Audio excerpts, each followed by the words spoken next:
తెలంగాణలో మరో సంచలన సర్వే. ఆ పార్టీకే మెజార్టీ ఎంపీ సీట్లు రానున్నాయా? ప్రస్తుతం తెలంగాణలో పార్లమెంట్ ఎన్నికల జోరు నడుస్తోంది. బీఆర్ఎస్, బీజేపీ, కాంగ్రెస్ హోరాహోరీగా పోటీ పడుతున్నాయి. ఎన్నికలు దగ్గర పడుతోన్న కొద్దీ ప్రచారాల జోరు మరింతగా పెంచాయి.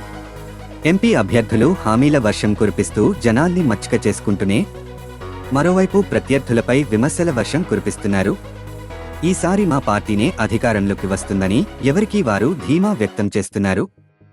ఈ క్రమంలో తెలంగాణ ప్రజల నాడి ఎలా ఉందో తెలుసుకోవడానికి న్యూస్ 24 ఛానల్ రాష్ట్ర వ్యాప్తంగా సర్వే నిర్వహించింది. న్యూస్ 24 ఛానల్ చేసిన ఈ సర్వేలో సంచలన ఫలితాలు వెలుగులోకి వచ్చాయి. మెజార్టీ సర్వే ఫలితాలకు పూర్తి భిన్నంగా ప్రతిపక్ష బీఆర్ఎస్ పార్టీ తెలంగాణలో అత్యధిక ఎంపీ సీట్లు దక్కించుకుంటుందని న్యూస్ 24 ఛానల్ సర్వే ఫలితాలు వెల్లడించింది. బీఆర్ఎస్ 8 స్థానాలు దక్కించుకుంటుందని పేర్కొన్న సర్వే సంస్థ అధికార కాంగ్రెస్ పార్టీ 2 స్థానాలకే పరిమితం అవుతోందని తెలిపింది. బీజేపీ 6 సీట్లు, ఎంఐఎం ఒక చోట విజయం సాధిస్తాయని వెల్లడించింది. అసెంబ్లీ ఎన్నికల్లో బీఆర్ఎస్ ఓడిపోతుందని ఈ సంస్థ ముందే చెప్పడం గమనార్హం. ఇలాంటి ఆసక్తికరమైన అప్డేట్స్ కోసం ఛానల్ని సబ్స్క్రైబ్ చేయండి. వీడియో నచ్చినట్లయితే లైక్ చేయండి.